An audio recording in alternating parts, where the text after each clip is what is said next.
Welcome back, listeners. It is a good day in December. It's a good sunshiny day here in the SoCal weather. Can't be beat, Ed.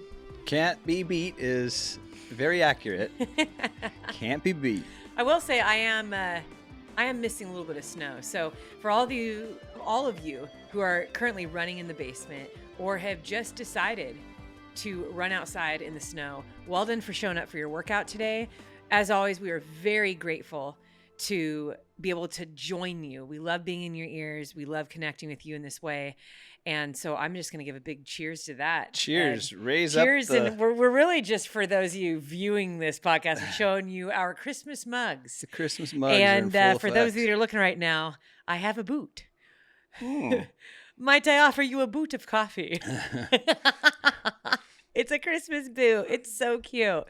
And we also have a nice little lit up Christmas tree for the table here. And I'm just going to see how long it takes Eddie, or if he can actually resist, to keep himself from grabbing the M&Ms that I have here in this little reindeer dish. I noticed you put them a little bit more on your side, not necessarily in the middle. I'm just waiting for you to grab one subconsciously. You know, sometimes when things are in front of you, especially food. Just grab them. You just grab and you eat it, even if you don't want it, even if you're not hungry. Well, I did that earlier when you had them out there in the kitchen. You were making some really good sourdough bread. Yeah, and our friend Carrie Prince makes these amazing large loaves of sourdough, and she brought over 2 loaves, and she purposely labeled them. Eddie is 1 loaf, Sally's the other, because I was away at a photo shoot for a couple days. She wanted to make sure that it would not all be eaten. And Eddie's slicing this stuff up. Looks so good. Mm-hmm. Maybe had some goat cheese out to go with it. And he reaches over and throws some M&Ms in his mouth. Because they were there. Well, it was one of those things where I'm like, oh, love peanut M&Ms. And you throw it in, you're like, that's mint. That was mean. Mint. Why did you do that to me? Just a little surprise. What is it going to be? You know, just kind of a when you least expect it. I keep looking down at it because I could have sworn I had sourdough toast all over on my sweatshirt. But that stuff's really, really good. I drizzled some Manuka honey on top too. Oh wow, are we starting an advertiser? No, I just really enjoy honey. So yeah, we actually do use that stuff in our house. I love it. It's really good honey. But let's welcome everybody, Sal.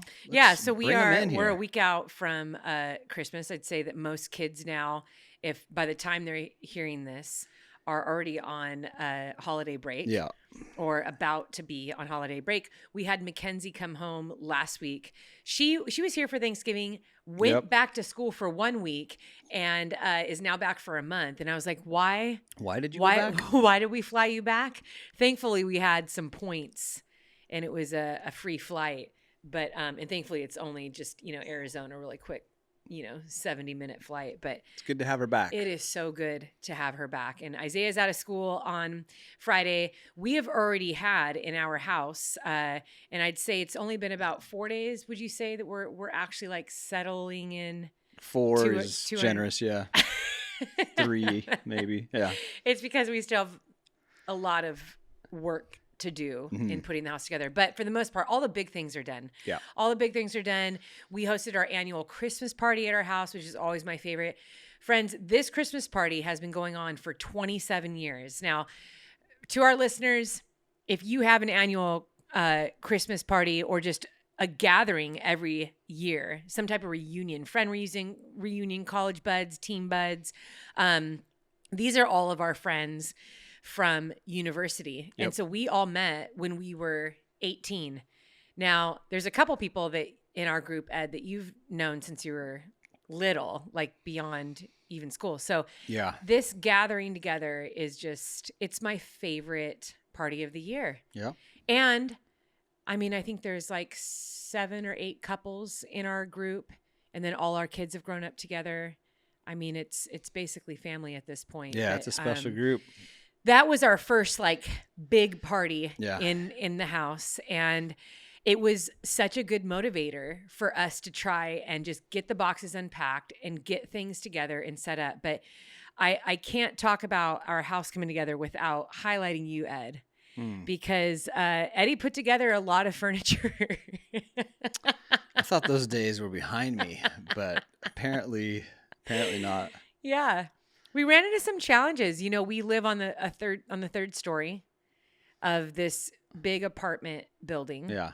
And a lot of things did not fit upstairs. And so, and then we also had spaces where stuff didn't fit or we needed pieces to be put there. Historically, you and I like to buy discounted furniture, garage sale, hand me down, all that stuff. So it, like this last move, it was a blessing. We gave a lot of stuff away. The best furniture, but besides being comfortable, is already put together furniture. That's my favorite. That is my favorite. And we could not find a lot, but also like we needed it to be delivered because Yeah. we couldn't get it up here. Now we do have an elevator that goes up to the third floor. That fits So about that was- one person.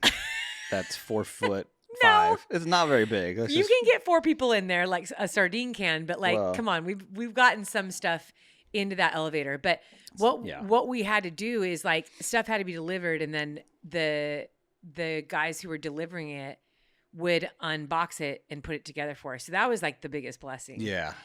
But when it came time to, because we didn't really have a dining room table yet in our other place. We were in our other place for so short, and we were going back and forth on like a legit dining room Yeah. table.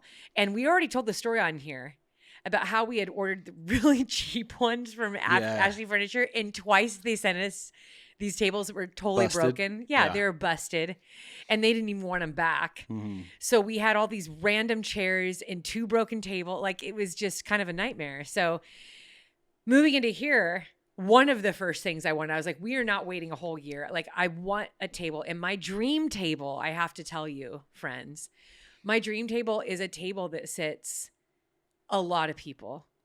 I love having people in our home. I love filling our home with people. I love making memories around a table. We also have a house of creative people who like to write and edit and create and read and all that stuff. So our dining room is kind of semi-closed off. It's not opened into the kitchen like our living room is. And so we made our dining room into like a creative gathering room. So it's super artsy. And finding a really big table, one, was a massive challenge because a lot of what we were finding was just way out of budget. And thankfully, I found this table. You can put 2 leaves on it, 2 extension pieces on it. And it was on sale. It was on sale. It was so grateful. Had to get it then if it's on sale. And but a really good sale, like Yeah. 40% off sale. And so that brought it into the budget zone. So it was delivered. It was put together. But do you remember when the guys delivered it? I do. I was there. I was watching them and agonizing with them from afar, but those poor guys. Use the elevator. Yeah, it was so big. Those poor guys. They were literally after how many guys? put it together. It's like 3. There was 2 guys, and the other guy was just kind of like telling them where to go. 'Cause Yeah. you can literally only get 2 guys on that or up the stairs. But they were literally laying down after they had it inside, like huffing and puffing like they just ran 100 miles, straight. And the poor guys, but man, they deserved a big tip. Yeah. And so they put that table together, and we didn't get it with chairs.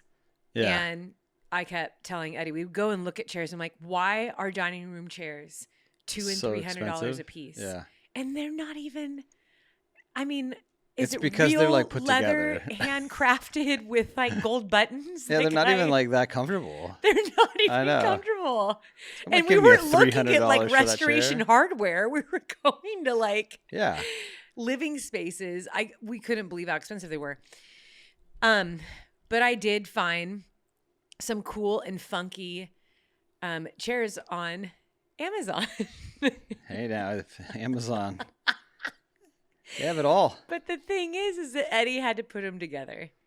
So we'll give you some pictures right now. If you are watching on YouTube, the chairs that Eddie had to put together. But literally like 60% cheaper because he had to put them together than what We'll show some pictures of my swollen fingers too. Our good friend Michelle Cazares, who is a sports PT doctor, is a very dear. Both she and her husband are very dear friends of ours, and they were at the Christmas party, our friend's Christmas party. And didn't she look at your fingers and say, "Oh"?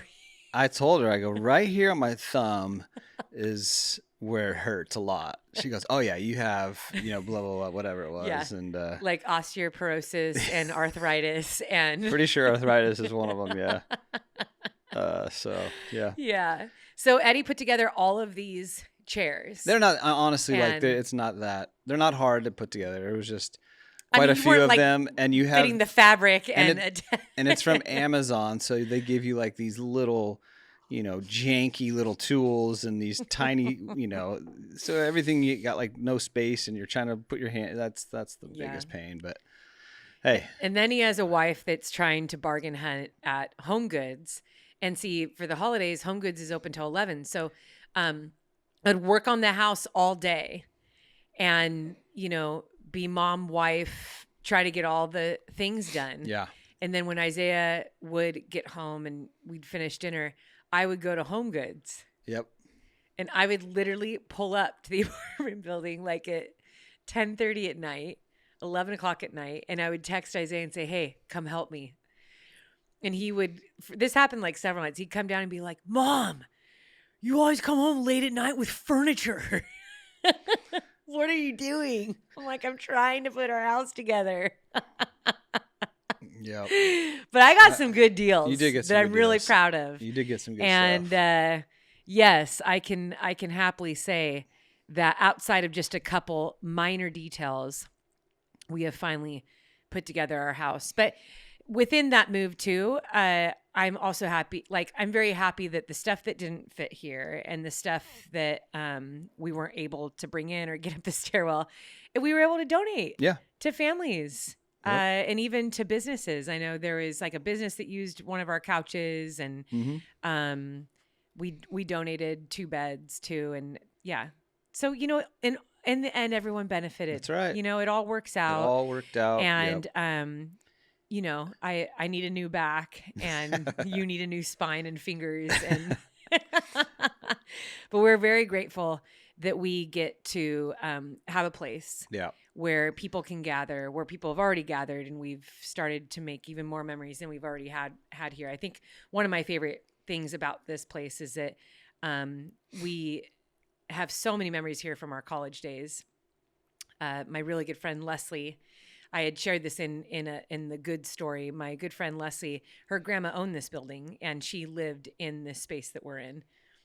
And so to have Leslie and Andy Vandenacker down for the Christmas party, friends that we've had since we were in college, and to have a Christmas party again here, it was just so incredible. It was amazing. So, yeah. Yeah, you've Things done a are great job so getting new. this thing put together Yeah. So have in you, such Ed. a quick time frame. So props to you for whipping this thing into a presentable shape before Christmas. So Yeah. well done. And it's been, I think with the podcast. With, Now on that, with let's our, have a M&M. I knew it. I knew the candy dish could only sit there for so long before you go reach it into it. This episode is brought to you by Lumen. Lumen is the world's first handheld metabolic coach. It's a device that measures your metabolism through your breath. And on the app, it lets you know if you're burning fat or carbs and gives you tailored guidance to improve your nutrition, workouts, sleep, and even stress. All you have to do is breathe into your Lumen first thing in the morning, and you'll know what's going on with your metabolism, whether you're burning mostly fats or carbs. Then Lumen gives you a personalized nutrition plan for that day based on your measurements. You can also breathe into it before and after workouts and meals, so you know exactly what's going on in your body in real time. And Lumen will give you tips to keep you on top of your health game. Now, one of the things that I really love about this is that it can also track your cycle as well as the onset of menopause and adjust your recommendations to keep your metabolism healthy through hormonal shifts. So if you want to take the next step in improving your health, go to lumen.me/Sally to get 15% off your Lumen.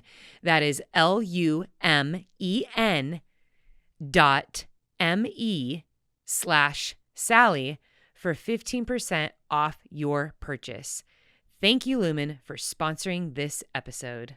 Yeah, I think a lot of people during this time of year, the holidays, the end of the year, the end of the fiscal year, the change in schedule, the change in weather, realizing that we are now nearing a new year. Mm-hmm. This can be a really stressful time for people. Yeah, for sure. And people feel the busyness. Getting in workouts is a lot harder. So stress levels go up, getting in workouts go down. We're off of our schedules in every way. I know we have been eating more sweets than we probably should be. Yeah. Yep. There's just every, and then of course, even us personally, it's like, a lot of unknowns. So we just want to encourage you listeners, that during this year to be okay with allowing yourself to sit and slow down and just enjoy the people that are around you, because I know I do this. It's very easy to do this, but to just get so caught up in the look of everything. Yeah. Getting caught up in, every single mess needs to be cleaned up and every single task needs to be checked off the list. Trying to cram everything into, the last few weeks of the year, that we actually forget to enjoy it, to slow down, to make the memories. I know when I think of the holidays, I always think of the memories I made with people. Yeah. As sad as this sounds, maybe, I can't remember all the gifts that I got 10 years ago. I can't remember the gifts that I got when I was a kid. There's things that pop up for sure, All I remember is the most epic, paper fights after Yes. I don't remember what I got. I got right? to be a part of those McRae Christmas paper fights. They are the best. Full on. I wonder how many of our listeners have those paper fights too. It's the wrapping best. paper. You smash those things up into a ball. You just just nail as many people as hard as you can right. at your grandpa. Right? Like that was. Yeah, I know. And now that our kids are older, I'm like, hey, that's tone it down. Yeah, how about we tone it down? But no, I think this is the time of the year that we can do that. I also just want to kind of talk about how this type of year also highlights a lot of pain for people. Yeah. The holidays. We feel this a lot, especially because Thanksgiving is so close to Christmas, and then you have the change from warm weather into very cold weather. Mm-hmm. There's a lot of things that are highlighted that are painful for people. And so whether that is to our listeners who are feeling that, or just as a reminder to one of the greatest gifts that we can give to people is kindness at this time of year, showing compassion, grace, mercy, forgiveness, all the things that are so important at this time of year. Mm-hmm. I know for me, I have so many great memories with our family, with your family, Ed. Yeah. I've been spending Christmas with your family since the first year we dated. Yeah. So since I was 19. Yep. I did those, those paper fights and the gift exchanges and all of that. Your family. I just thought of, not to derail what you're talking about, but the when we first started dating, my family and I went to oh my gosh, are you Costa Mesa. Ruby how'd you know? I'm not gonna tell you. Can tell it. We weren't dating. It was right before we did. I think it was. But it was. I think you're right. Yeah. That was actually my freshman year. You're right. I think that was like a year before we dated. You're right. That you guys came in, and I remember being so nervous. So listeners, we'll put a pause on that really quick. When I worked at Ruby's Diner, and Ruby's Diner is like a 1940s. Yeah. Not Johnny Rocca's, which is like the 1950s, but Ruby's is like 1940s style. Such a cool, I love that job. So I worked there from the time I was 16 to 23, maybe. 23. Yeah, 16 to 23. Because then I started teaching as a teacher, and I didn't work there anymore. But anyway, and Eddie, one of the Christmas, so it was our freshman year in college. I kept that job all throughout college. That was one of the jobs that I kept while I was in school. Because you walk home with cash every night. Yeah. You have these tips. Well, and you worked at 2 different locations. You worked at I the did. one. I worked at maybe 3 locations. 3, yeah. I worked a little too much when I was in college. So not only did I have my regular store, which was on the pier. Yeah. So I worked on the Huntington Beach pier, which I'm so sad it's not there anymore. I know, me too. But the one that's in the South Coast Plaza Mall in Costa Mesa is still there. Yeah. So, and that's the one that I started at. That's the one I got when I was in high school. But I would pick up shifts. So once you work for one Ruby's Diner, you can kind of pick up shifts anywhere. So I'd work at the one in Newport and Balboa and Irvine and Tustin and kind of all over. But South Coast Plaza Mall and the Huntington Beach were the 2 that I was working at the most. And this is probably like after the dinner rush. So the restaurant had slowed down. And we had braked a couple of the servers. So I think we were kind of like downsizing the stations in the restaurant to, it's just 2 servers. And I'm good friends with everyone. I'm good friends with the cooks and the busboys and the hostess. We're like family. I've been at this company for so long. And so what I've always loved about having a job, and for our youth listeners that are listening to this, my coworkers were so far removed from my everyday life. Mm-hmm. They didn't go to school with me. When I was in high school, when I was a hostess there, a couple of the girls I went to, I did go to school with. But for the most part, and then especially as I got into college and after, that none of them did I go to school with. Did they know my outside friends or family or anything like that? So it's really easy. All of us would share our lives very vulnerably. Yeah. You could kind of just have ongoing conversations, and you always got like this snapshot look into each other's lives. And it was fun to tell stories and talk about what you did on the weekend. And there was just no risk of it at all. And there wasn't social media back then, right? Yeah. So I love that. Well, you had definitely come up. You were the cute boy on the soccer team who at this time I knew would never, ever, ever date me. I knew that some of the other girls that you had liked, but I remember when you came in with your family and I was in so much shock because you didn't tell me that you were coming in. And I think we only had flip phones at this time. Yeah. We only have flip phones at this point in college. There's no smartphones. Definitely. So, yeah, I had no idea that you would be coming in. I'm trying to think why you guys even came. Well, in. I knew you were working for some reason, that you were working there. Did you talk to your parents about me? I must have. Yeah. It's yeah. I mean, I know they did come on campus to watch you play. They always showed up at your soccer games. I think they knew who you were. And I felt already. like all the soccer players knew each other's parents. Like the parents that would come to all the games, we all became good friends with them on the girls and boys soccer teams because the men's and women's soccer teams were good friends. Mm-hmm. Like we all knew each other and we'd hang out and we'd chat in the trainer's room and we would often go to dinner after practice together. And so it's like you knew everyone's parents, the ones that would come and watch our games. Yeah, definitely. I remember Blair Newman's dad always brought me an apple pie. Yeah. Now I look back, I'm like, he brought me a whole apple pie. A full-on apple pie. Was I a little heavier in college? He knew you were a soccer player, and you just run it off anyways. Oh, it's such good home-baked pie. Yeah. But anyway. But yeah, I knew your parents. Yeah. So we were literally down the street from that yearly Christmas party we have with the extended family, and it's in the same city. And so I don't remember. I just must have told my parents like, "Hey, Sally, is working tonight. If we want to swing by, we're already here." And I don't know. Yeah, I think that must have been a while. Yeah. I honestly. Yeah, I don't remember. Everyone in the restaurant was like, "Does he like you?" And I was like, "No." And they were like, "He does. Why would he bring his whole family?" And let me tell you, listeners, it was a whole year before he asked me out. So I don't know. I think, you might be right. Yeah. Unless that was a summer night, the summer before our sophomore year. No, it was after the Christmas party.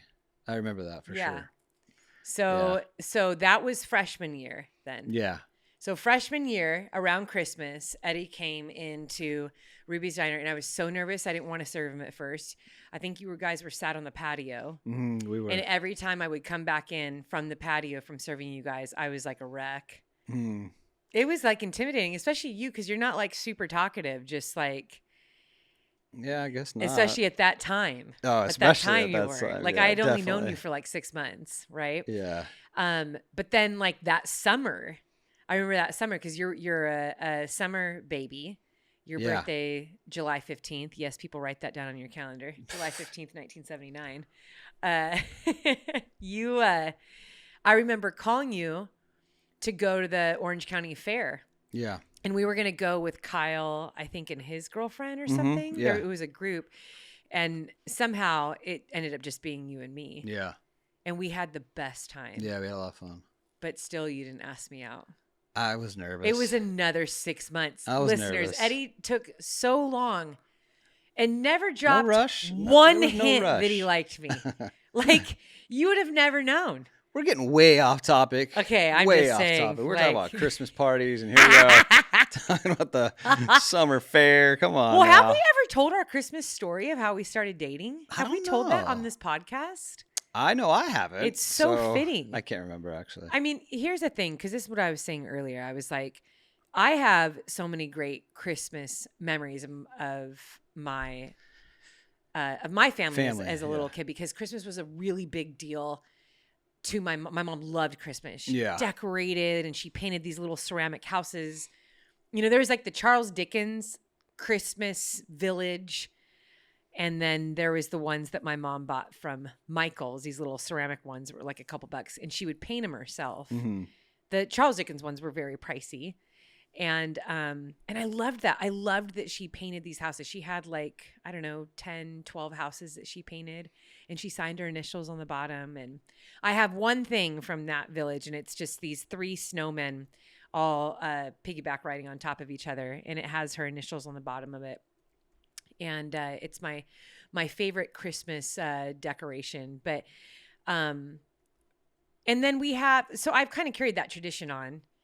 Holidays are a really big deal, but we've always done a handful of the same things over and over again every single Christmas season, really just a holiday season with our kids. And they look forward to it. Yeah. They always just, the closer as soon as it hits November, actually October now, they just get so excited because I always do a lot of the same things and plan a lot of the same things. It was going to the pumpkin patch and like our Christmas, we call it Christmas kickoff. It's pretty much the day after Thanksgiving. It's like all the Christmas decorations come out. We go shopping and we get the tree, and we always get hot chocolate or peppermint mochas when we're on our way to get the tree. And then, our little Christmas parties and traditions. And so for as many of those that we have, I still have my moments where it's like, you remember a lot of what you don't have. And what I mean by that is just the people that aren't a part of your life, sharing those good memories with you anymore. And I know that there is a lot of people who listen to this podcast who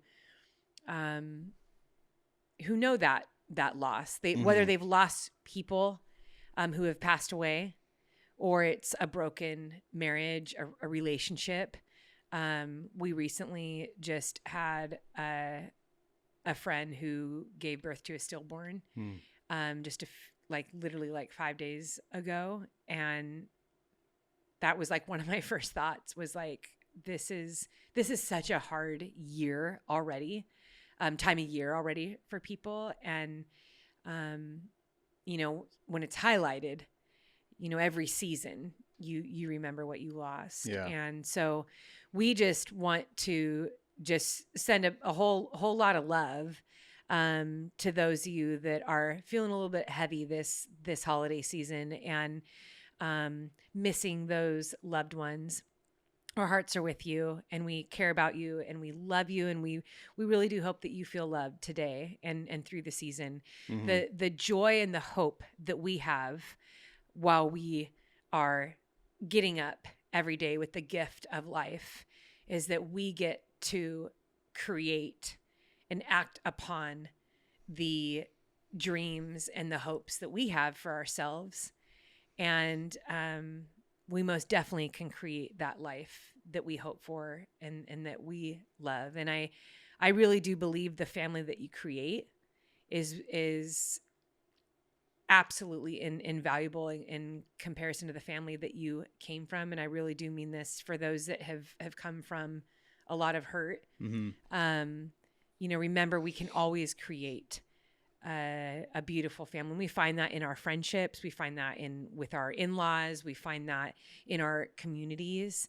And, you know, sometimes our biological families can be the hardest, you know, and sometimes that's where a lot of the challenges sometimes can come. But, you know, I think that when we position ourselves to love despite all of that, you know, whether we've been hurt or we've had loss, we still get to make the choice to choose to be loving and to choose joy too. I think that's something that we wake up in the morning, we might feel the heaviness of the season, but we can look around and see, like, I can be helpful here.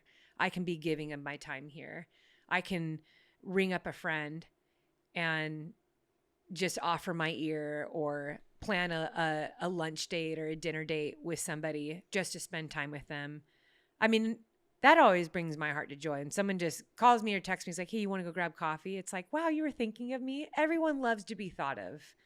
You know, or even little things. Like, there's been a couple times I've been out Christmas shopping. I see something that reminds me of a friend, and I'll take a picture and text that to them. This totally reminded me of you. I was just thinking of you. And it's like, I always think about being on the receiving end of that. I'm not going to buy it for you. I mean, I'm not buying you the Mercedes, even though every time I see a Mercedes, I think of you. No, but it's like being on the other side of that. It's really, you don't have to have a lot of money in order to give somebody a gift that's meaningful. Yeah.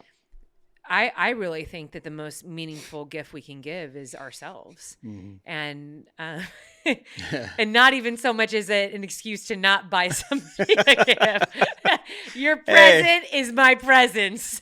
I'm here, so you're welcome. No, but you know what I mean.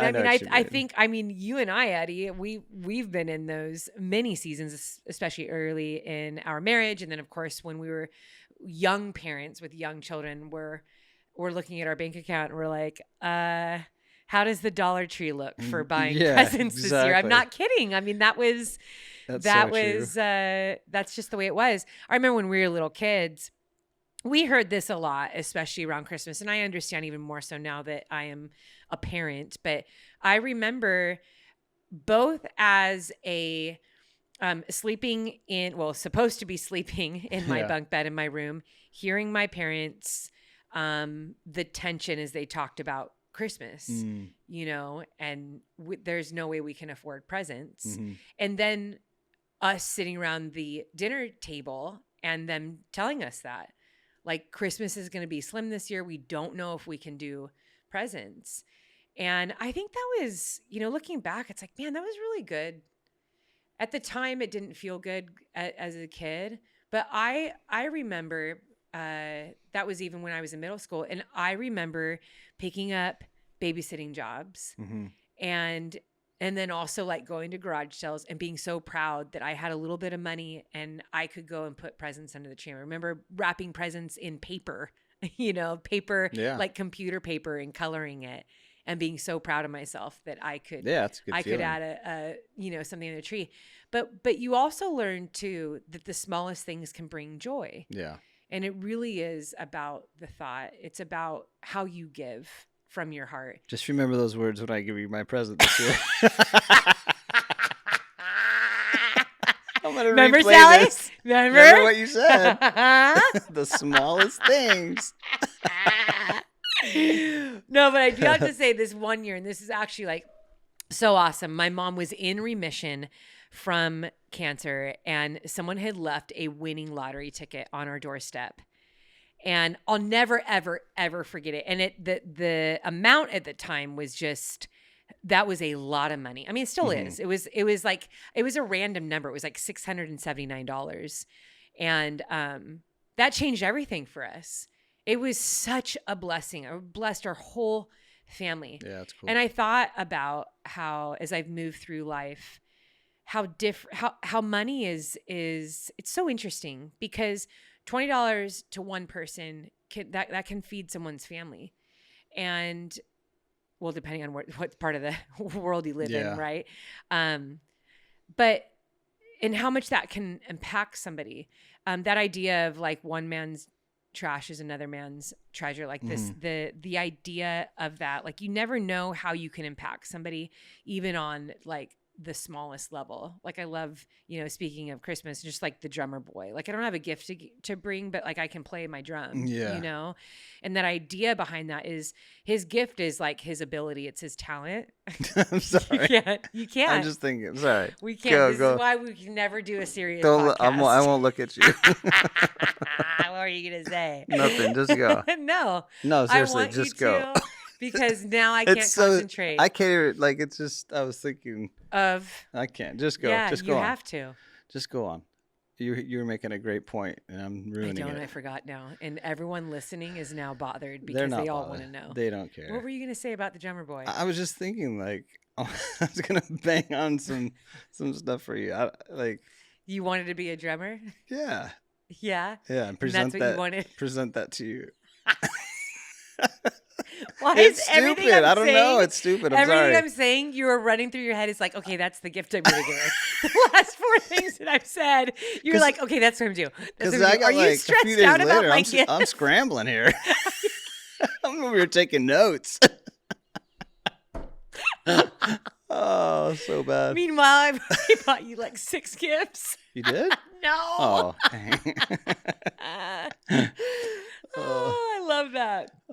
Okay. Anyways, you know what I was thinking too when you're talking about pulling out decorations? How we definitely did a good job this year of learning from past mistakes. You know why?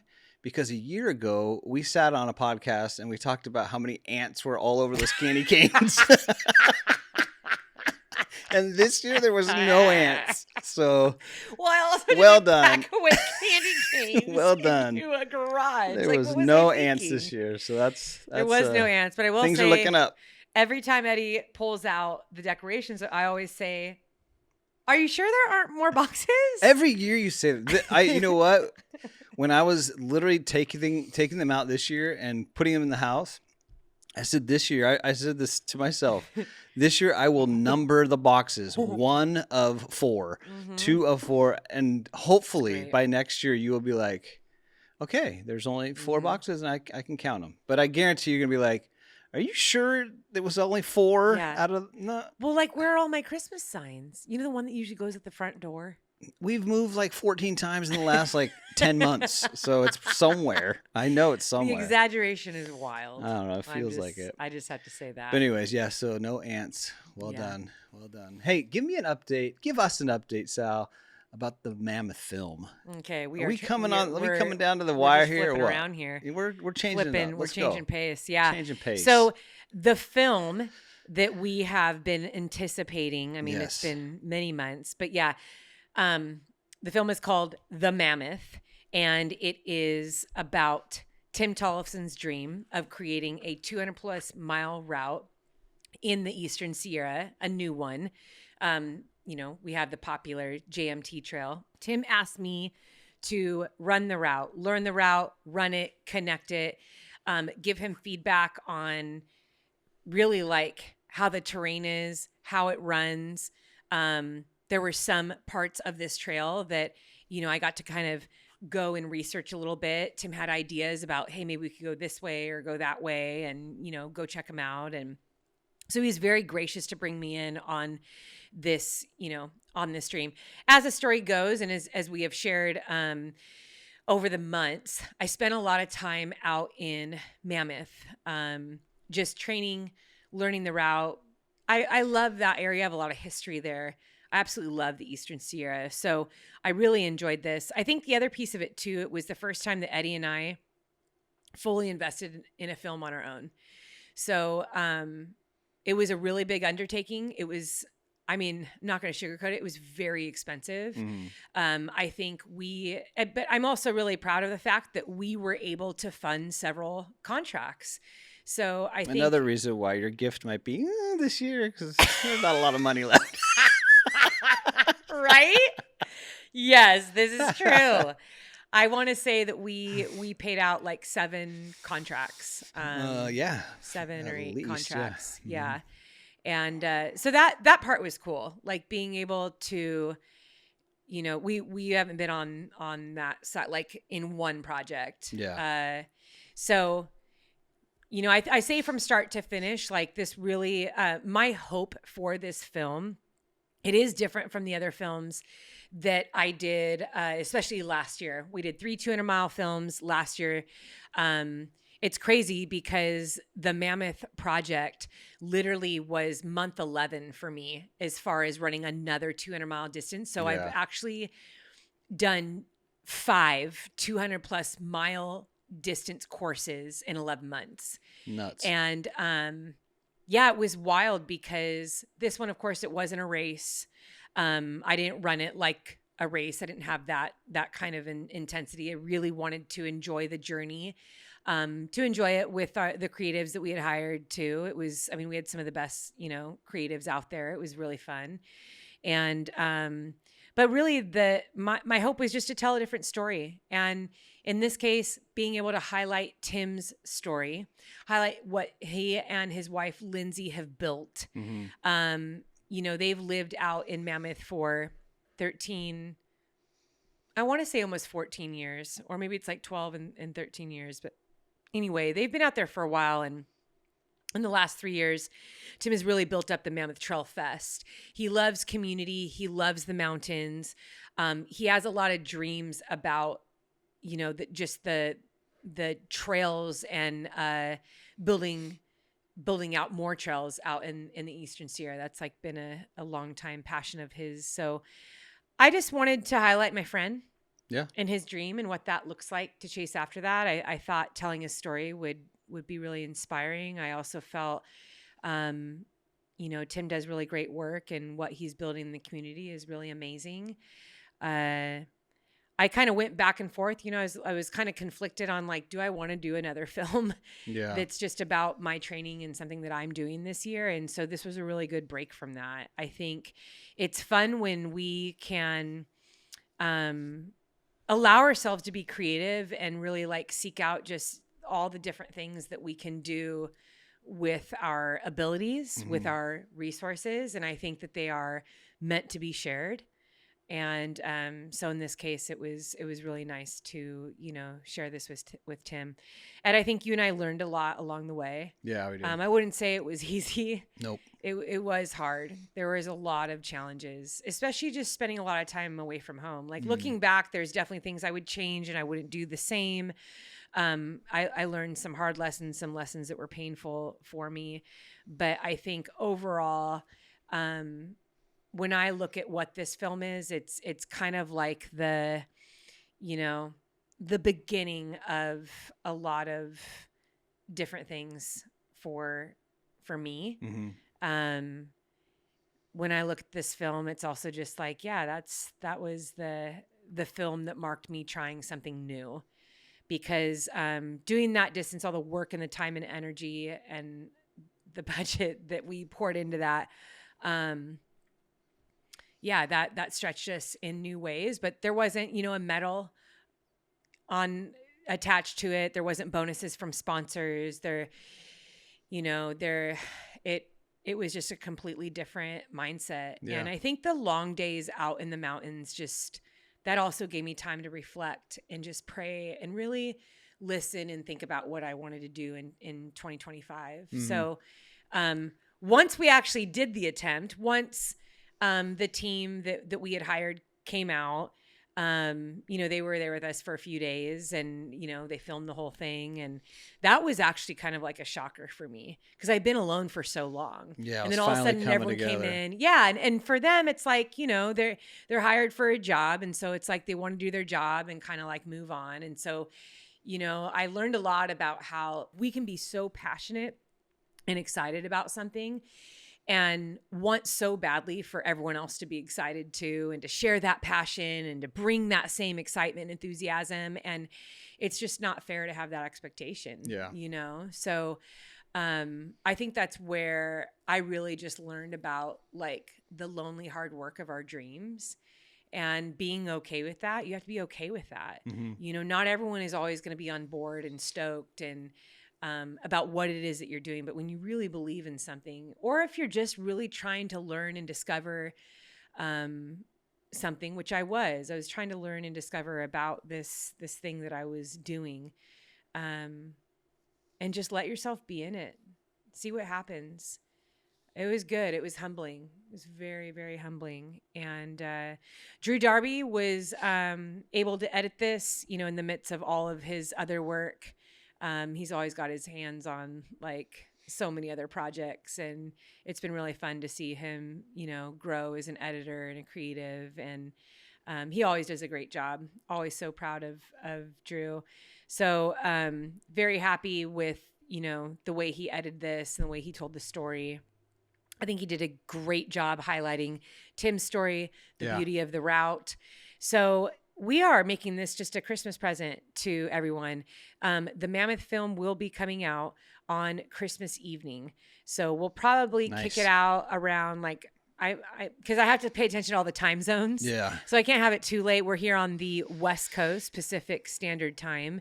And so we'll probably roll it out around 3 or 4 p.m.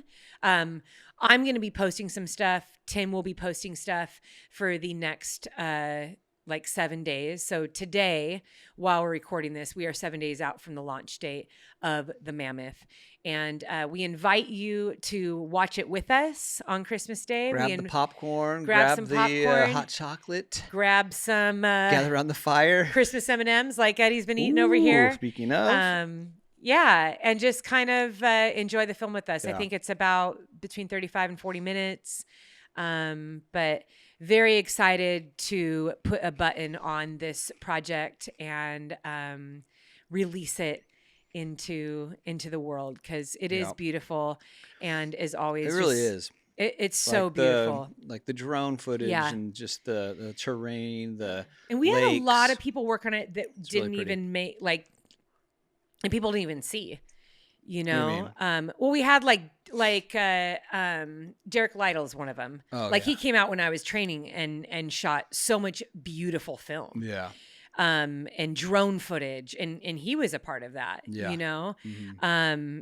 And so I think just looking at all the people that showed up and came even in the lead up, Mitch Coring, who is like the kind of like the Swiss Army knife of Mammoth. I mean, that guy knows those trails through and through. A very talented cinematographer, videographer. He's amazing. But he shot a whole bunch of stuff before. So you're going to see Derek's footage and Mitch's footage and Drew's footage and Tyler and Sarah and Hillary and Billy. I mean, there's so much stuff in there that it is really, really beautiful. Yeah, so, it is. I'm excited to share that. So stay tuned for that. And I'm just going to kick it back over to you, Ed. Thanks for kicking it back. Yeah. All right. You know what? I am going to do as I always do, and I'm going to read a review, and then I'm going to share a few highlights from some of the listeners. So first up, I'm going to share a review from Will Power Right from the Apple podcast world. Since Sally and Eddie are my favorites, I love hearing their race stories and interviews. And as an ultra runner and a new dad in my early 40s, I especially enjoy hearing how they navigate life together as busy parents and athletes. Thanks for building such an inspiring community and sharing so many valuable training and life tips. I hope you guys are doing well. So, hey, Will Power Right, thank you for listening. And, dude, good luck, new dad in his early 40s. I love it. Congrats. That's cool. Yes. I was actually just on a photo shoot this past week, and a good friend of mine, she's 45. She has a 1-year-old. Oh. But she's incredible, like incredibly fit, takes such good care of herself, and has so much energy. And yeah, she has a 1-year-old. I love like this day and age, we're seeing a lot of people in their 40s having kids, and it's super inspiring. I know I kept on trying for these past several years to get you to have another baby, but to no avail. Yeah. Well, willpower, right, man. Well done.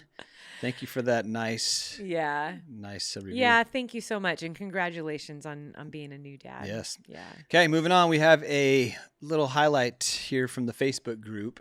And this is from Lori Barber. Lori Barber said, I completed my 7th marathon today at age 67 at the BCS Bryan College Station Marathon with my 3rd fastest time of 4:48. Exciting. 7 minutes slower than my Chicago Marathon 2 months ago, but BCS had a lot more elevation gain. And I'm pretty proud of these races with the health challenges that I've had this year. And then she explains in February she was diagnosed with DCIS breast cancer and had a mastectomy in April. And thankfully, that was the only treatment needed. And thanks to the support from my friends and family and my doctors, I was able to do both of these marathons, as well as completing the Primitivo route of the Camino de Santiago in Spain. So special thanks to my running coach and my friend, Mr. Salam, and Sally and Eddie for their inspiring and entertaining podcast. And then she has some good pictures of her and her medals. And so Lori Barber, well done. That's a gnarly year, and then able to still push and compete in those 2 marathons. So Lori, we see you. Well done. Yeah, congrats from the 2 of us. Amazing. And way to keep going. Right? Like 2 marathons. She said just this last April she Yeah. had it. Wow. This past year, yeah. Very impressive. I'm very inspired. I mean, that's a lot of recovery. Oh yeah. You know, that's a really big change. It's a lot of recovery, and then to tack on a couple marathons and just keep charging hard on life. I love it. Yeah. Thank you for sharing that, Lori. Yes. And okay, the next one is from a name that I am not going to share because it was an email, and I'm not going to share the name, but says, hello, Sally and Eddie. First of all, hope y'all will forgive my very basic level of English, as it's not my native tongue, but I've been meaning to write to you, and this urge just won't go away. Like many other letters that you must receive on a daily basis, mine is one of those, writing about how listening to your podcast and watching your videos has helped me not only in my running, but also in my daily life.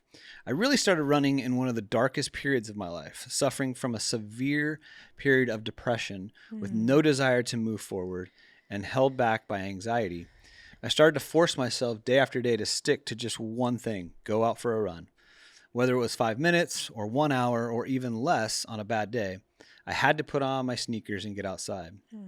The years went by and running became an integral part of my life, with periods of varying intensity because I'm not a great runner by any means. This sport has been my second therapist, and I've always followed it as best as I could. But for some time now, the disease has resurfaced in spite of myself. One day when I didn't have the courage to even get out of bed, I stumbled across one of your videos, one of those incredible trail runs of several hundred kilometers, how brave you are, and I was blown away. And then, little by little, I started listening to your podcasts. And one morning after that, I got up, put my shoes on, and went outside with your 2 lovely voices in my ears. And when I got home, I realized I'd just run 15K with a smile on my face, lulled by your stories and your encouragement. I had not felt this free in months, and it was a thanks to you. So thank you both so much. Your friend from France. wow, that makes me want to cry. Isn't that precious? That is amazing. Thank you so much for sharing that story and for that listener being so vulnerable to share. I think there is surprisingly a lot of people that can relate to that. Yeah. And whether it is, you know, that clinical depression, which is an ongoing, you know, always have to be aware of that. Or for just people that are really hitting challenging seasons in their life that, you know, last months. It's hard to get out of bed. It's hard to want to move your body. And especially if you don't feel great mentally.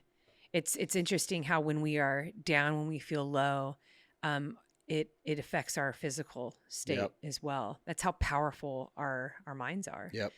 And so when people tell us they put us in their ears and they feel that encouragement and that strength, that just really blesses my heart. So, but I think that's something, Ed, that we can all do for each other. And that was really what I was saying much earlier is this time of year, remember that you can be a light and a joy to a stranger. Mm-hmm. You can walk into a coffee house, and even if the cashier is rude and unkind, you can still smile and be kind. Yeah. And it might bless the cashier, but it might also bless everyone that's watching and listening to you. Yep.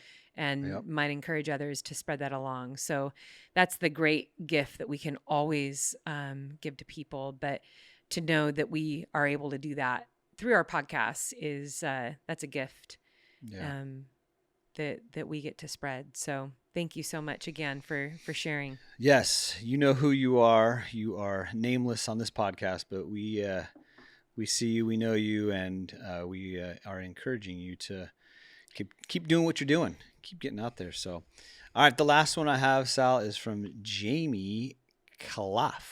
Okay. Sorry, Jamie, I pretty much just butchered your last name.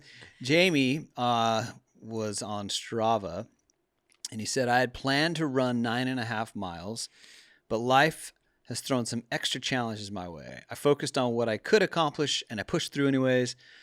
It's all about just staying committed and keep press and play. So he went out for 9.5, and he did 6.4. Amazing. And you know what?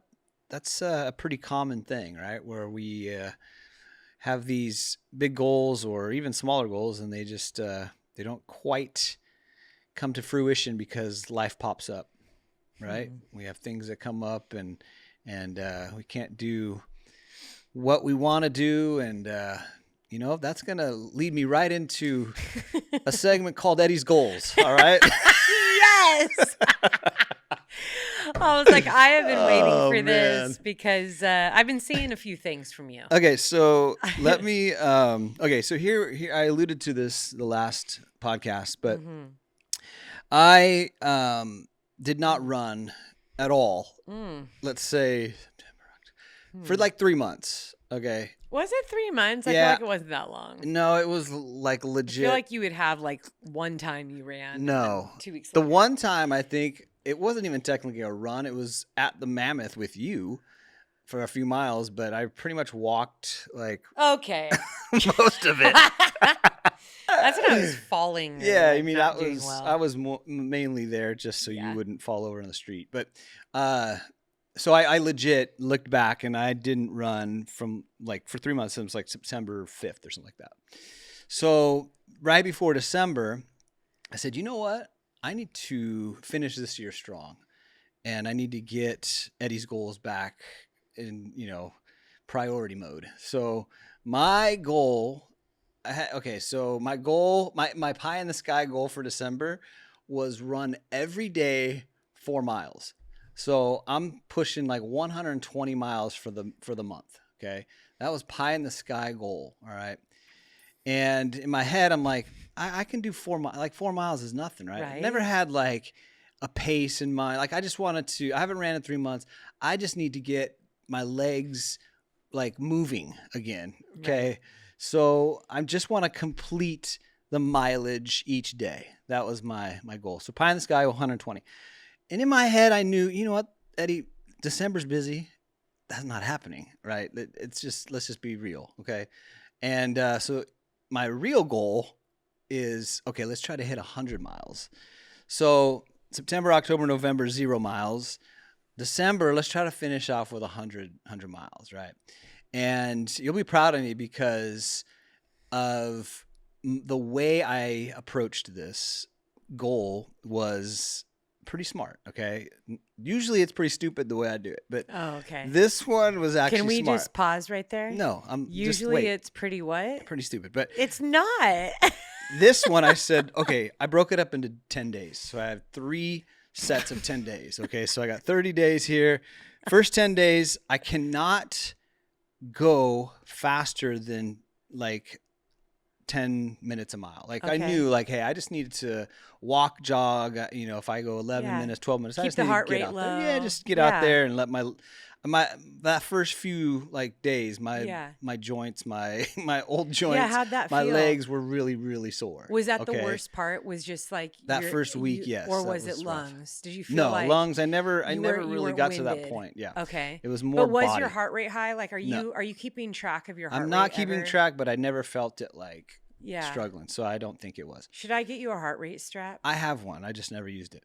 Okay, so the first 10 days, I'm not allowed to go. And the reason I chose 10 minutes, because for me personally, I knew like, I can do that. For others, if they were doing this, they would, maybe that time's different. Yeah, it's but a solid pace. For me, it was like, let's keep it over 10. So I Okay. did that. And then, so now I was in the second 10. I was like, okay, once you get to the second 10 days, like let's add maybe a little bit of strength training to it too. Cause I like to do that too. So, let me pull up. I have like a chart that I've been keeping track. Wow. Yeah. So I'm very invested in this goal. You are. Is this a personal chart or is this on Strava? No, for this is a everyone to personal. see? No, this is a personal one. Okay. Let me pull it up here. So I've been keeping track, and remember the goal was to run every day for 4 miles. That is the goal. Has not happened. Okay. Okay. So Okay. today is day, let me count it. There's 10, 11, 12, 13, 14, 15. This is the 16th day. No, sorry, 17th day. Wait, hello? 10, 11, 12, 13, 14, 15, 16. Okay, it's been 16 days. Today I'm not going to count because I'll go run later. It's been 16 days, and I have missed, okay, 1, 2, 3, 4, 5, 6, 7 days. So I've ran, let me just make sure this is right, 5, 6, 7. Okay, so I've ran 9 out of the 16 days, 4 miles each time. So not my best, like in terms of meeting a goal, but I do have, 14 days left or so. But that really means I need to step on the gas and actually, like 4 miles a day really needs to happen, or I'm not going to hit 100. And how many miles is that? Are you shooting for overall mileage, or you just want 4 miles a day? 4 miles a day to get like 100. So I might have to maybe put a 5 or a 6 in there towards the end of the month. Okay, so you are trying to hit 56 miles. No, my goal. No, I'm trying to hit 100 miles. What do you mean 56? You said there's 14 days left? I guess, yeah. So I'm just trying to get 100. So yeah. So 1, 2, 3, 4, 5, 6, That's 7, 56. 8, 9. 14 times I've done 4. 54. Yeah, so 14 times 4 is 56. Yeah, so I need 56 more, which yikes. That would be 110 miles. Well, I only need 100 though. Ooh, you're right. So and that means you could so do... I can have a day off or something. Anyway, so this is a long-winded kind of Eddie's goal segment, but there you have it. There you have it, folks. And then, I'm really impressed. Yeah, so it's just, I just need to get out and kind of like our email friend from France. It does something, right? When you get out and you just run a little bit. Like it's just good for the head, it's good for the body, it's good for the heart. And so that was the reasoning behind it. And one of my favorite Strava posts so far from this month was my last one, because I got a little selfie with Mackenzie next to me running. So that was a special run.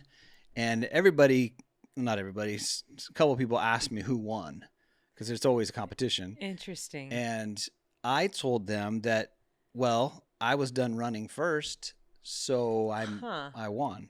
Right? Oh, okay. So we were both running 4 miles. Here's the reality of that. We were both running 4 miles. She had to run 4, but I had like a 2.5 mile head start, and she barely lost, which is embarrassing. Okay. Yeah. So, and she was going easy pace because she's just probably coming back from a tight hip. Yeah. All right, there you have it. That's Eddie's goals, and wish me luck in the last 14 days or so. 14 days. I got to crank out some mileage to hit my goal of 100, because 120 is definitely out of the picture. All right, so Eddie, I love it when you share those. I think as we are nearing the end of 2024, I know a lot of people are thinking about, we just had the lotteries for Western States 100, Hard Rock 100, for those of our ultra long distance trail runners who were looking at those races. But I think just as a whole, this is always a fun time of year where people do like to think about what they want to do next year. I know I've personally chatted with people that want to do a marathon next year or improve on a 10K time. And so we want to encourage all of our listeners, whether you have a fitness goal, a race goal, a career goal, relationship goal, whatever it is, this is a good time of year just to sit and reflect. Yeah. But I would say with that, it's also important that you sit down with yourself and you think about the things that also didn't go as planned, what you learned, how you grew, what you want to do better, and then also all the things that you are grateful for. Because there's a lot of things I know you and I, Eddie, we had planned for this year. Some of those things we did. Some of the things we were kind of dreading, like dropping Mackenzie off at university. And then there was new things that popped up too that we didn't plan for. And I think that is what makes a real life. I think it's wise to plan your steps. I think it's wise to plan what it is that you want to do and execute it as best you can. But sometimes within even the most best executed plans, doors close. And, people who are part of your life are no longer a part of your life, and unexpected challenges, tragedies, losses, failures come our way. And when we have that mindset of always moving forward through every single season, that's when we live a real life. Because for all of us, we don't perfectly and smoothly live out what we plan to do on January 1st. So on January 1st, a lot of us like to think I'm going to do this year, and these are the races that I'm going to do, and these are the plans that I have for myself, and these are the business goals, and this is what I want to do with my family. These are the hopes and the dreams. And I hope that they go as, I can execute these as best as I can, but we kind of hold our hands open a little bit, knowing that I'm going to grow a lot this year. Yeah. I'm going to learn a lot this year. And I also know that there's going to be a lot of good things that I can't see yet. And there also might be some things that are going to be really hard, but all of those contribute to shaping us into the best version of ourselves. So we're really excited to continue connecting with you guys in the new year. We've mentioned this a couple times. We are rebranding a little bit. We're looking at doing a new jingle, getting some pictures and different logos. Eddie's like, I don't want to do a new jingle, Sally. What's wrong with the old one? The things that we have planned for next year's podcast, we want to grow and we want to do things better. So we really appreciate you taking the time always, whether leaving a comment, a rating. It means the world to us. If you want to give us a gift, you can leave us a rating. There we go. Yeah. We'd so appreciate that. But, even if you don't have time to do that, know that we just appreciate you being here with us. Yeah. And whether you're in the Facebook page, you're in the Strava group, or you're shooting us off an email or a physical mail, you have been a part of enriching our lives this year. And we love you, we appreciate you, and we want to encourage you to keep choosing strong in all you do.